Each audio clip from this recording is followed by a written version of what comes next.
Codeine cough syrup मामले पर बोले सीएम योगी, कोडीन कफ सिरप मामले में करेंगे कार्रवाई। तस्करी की शिकायतें मिलने पर कार्रवाई की थी।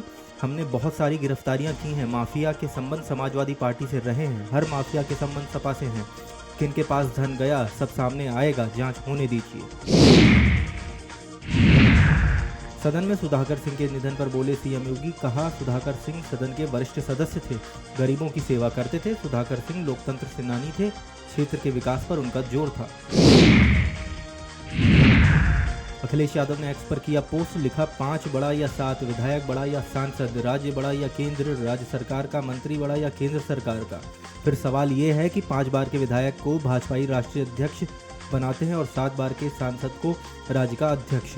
इसका तर्क क्या है? दरअसल इसका तर्क भाजपा के पास नहीं है। इसका कारण सिर्फ ये है कि प्रभुत्ववादी भाजपाई ये संदेश देना चाहते हैं कि पीडीए समाज का व्यक्ति कितना भी काबिल हो, पर वो वर्चस्ववादियों के आगे एक सीमा से आगे नहीं बढ़ सकता। भाजपा ने पीडीए समाज को नीचा दिखाने के लिए एक नया तरीका अपनाया है। उत्तर प्रदेश सरकार के मंत्री सुरेश खन्ना ने शीतकालीन सत्र पर कहा, विपक्ष हमेशा नकारात्मक सोचता है। ये सत्र छोटा जरूर है, लेकिन हर क्षेत्र के लिए बहुत सार्थक सत्र होगा। वीबीजी रामजी बिल पर समाजवादी पार्टी के सांसद रामगोपाल यादव ने कहा, ये बिल मनरेगा को खत्म करने की साजिश है। राज्य सरकार 40% हिस्सा दे नहीं पाएगी, इसलिए योजना लागू ही नहीं होगी। जिन जिन योजनाओं में राज्य की हिस्सेदारी 40% और केंद्र की हिस्सेदारी 60% रही, वो एक भी योजना नहीं चली, ये भी नहीं चलेगी।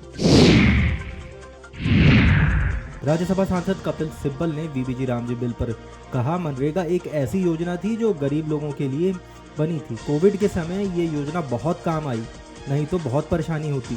इसी योजना से तो गरीब लोगों को कुछ राहत मिली।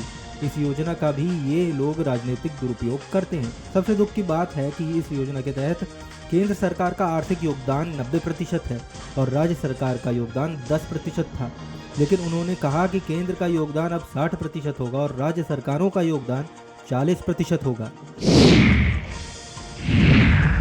भाजपा सांसद निशिकांत दुबे ने कहा, कांग्रेस, डीएमके और टीएमसी के सांसदों ने जो कुछ भी किया, इससे शर्मनाक घटना लोकतंत्र में नहीं हो सकती। कानून में जो संशोधन है, जो हमारा काम है, उसका एक तरीका है। हिंसात्मक हो जाना तरीका नहीं है। बापू ने जो हमें सत्य, अहिंसा और ईमानदारी का पाठ पढ़ाया, उसे देखते हुए हमने 8 सांसदों के खिलाफ विशेषाधिकार हनन का नोटिस दिया है। हम अध्यक्ष से ये मांग करेंगे कि ये सत्र तो खत्म हो ही जाएगा, लेकिन आने वाले बजट सत्र तक इन लोगों को संसद की कार्यवाही से बाहर रखा जाए। केंद्रीय मंत्री गिरिराज सिंह ने वीबीजी रामजी बिल 2025 के पारित होने पर कहा, इस बिल का वही लोग विरोध करेंगे जिन्हें मजदूर वर्ग से कुछ लेना देना नहीं है और केवल राजनीति करनी है। ये मजदूरों के हित के लिए है और जो लोग इसका विरोध कर रहे हैं वे मजदूरों के दुश्मन हैं। कोहरे की वजह से लगातार हो रही फ्लाइट्स कैंसिल। वाराणसी में 14 फ्लाइट्स हुई कैंसिल। लो विजिबिलिटी की वजह से फ्लाइट्स कैंसिल हुई। एयर इंडिया की 5 और इंडिगो की 7 फ्लाइटें की गई कैंसिल। आकाशा और स्पाइस जेट की भी एक फ्लाइट हुई कैंसिल। कोहरे के कारण विमानों का संचालन हुआ प्रभावित। कई विमानों के देरी से पहुंचने की संभावना। वीबीजी रामजी बिल पर कांग्रेस सांसद मनीष तिवारी ने कहा, बहुत दुर्भाग्यपूर्ण बात है कि महात्मा गांधी राष्ट्रपिता, जिन्होंने इस देश के स्वतंत्रता संग्राम का नेतृत्व किया, जिस तरीके से उनका नाम मनरेगा के विधेयक से हटाया गया और भगवान राम व महात्मा गांधी के बीच एक आर्टिफिशियल फर्क करने का प्रयास किया गया, इससे दुर्भाग्यपूर्ण और निंदनीय कोई चीज नहीं हो सकती।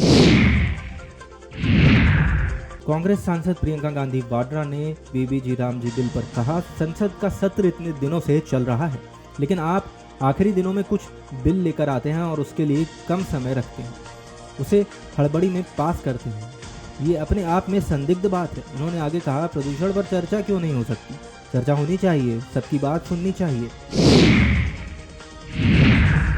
उत्तर प्रदेश विधानसभा के शीतकालीन सत्र पर उप मुख्यमंत्री ब्रजेश पाठक ने कहा, विधायक अपने अपने प्रश्नों के सवाल भी सरकार से पूछेंगे। हम पूरी तैयारी के साथ सदन में आए हैं। विपक्ष के सभी सवालों का जवाब भी हम देंगे और प्रदेश के चतुर्मुखी विकास की प्रतिबद्धता के साथ विभिन्न विधेयकों को पास करवाएंगे।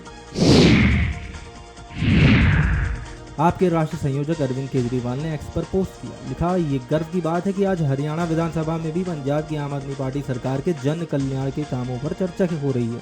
पंजाब के मुख्यमंत्री भगवंत मान की सरकार की, जिसका खेद उसकी रेत योजना ने पंजाब के किसानों को अधिकार दिए हैं और माफिया पर लगाम लगाई है। अच्छी योजनाएं सरहदें नहीं देखती। अब दूसरे राज्य भी पंजाब मॉडल अपनाने की बात कर रहे हैं। कांग्रेस सांसद प्रमोद तिवारी ने बीबीजी रामजी बिल पर कहा, मजदूरों के साथ, भूमिहीनों के साथ, छोटे किसानों के साथ ये बहुत बड़ा धोखा है। ये कांग्रेस का दुनिया भर में सबसे बड़ा कार्यक्रम था। सोनिया गांधी और तत्कालीन प्रधानमंत्री मनमोहन सिंह इसे लाए थे। भाजपा जब से सत्ता में आई है तब से वे खत्म करना चाहते हैं इसे, और उन्होंने कुछ ऐसी ही बातें इसके साथ जोड़ दी, जैसा कि केंद्र सरकार और राज्य सरकारों के बीच 60-40% का आर्थिक दबाव। राज्य कहां से इतना पैसा देंगे? महात्मा गांधी को लेकर इनके मन में जो घृणा है वो इससे प्रदर्शित होती है। इस योजना में महात्मा गांधी का नाम हटा दिया गया है। मुझे केवल इतना कहना है कि नाम क्यों हटाया गया। इसके खिलाफ कांग्रेस पार्टी सड़कों पर जाएगी और हमने वादा किया है जब हम सत्ता से लौट कर आएंगे तो मनरेगा को वापस लाएंगे। बीबीजी रामजी बिल 2025 को लेकर सदन में विपक्षी सांसदों के विरोध पर भाजपा सांसद दिनेश शर्मा ने कहा, टीएमसी बीता हुआ कल है। हार की संभावनाओं में अमर्यादित व्यवहार का रिकॉर्ड बनाया जा रहा था। मैं तो भाजपा और एनडीए के सांसदों को बधाई दूंगा कि उन्होंने संयम रखा है, क्योंकि हमारी अनुशासित पार्टी है और संसद की मर्यादा अनिवार्यता है। आप सांसद हैं, ना कि हुल्लड़बाज लड़कों का समूह। मैं समझता हूं कि इनकी हार की संभावना का जो भय है उसका प्रभाव उन पर बार बार दिखाई देता है।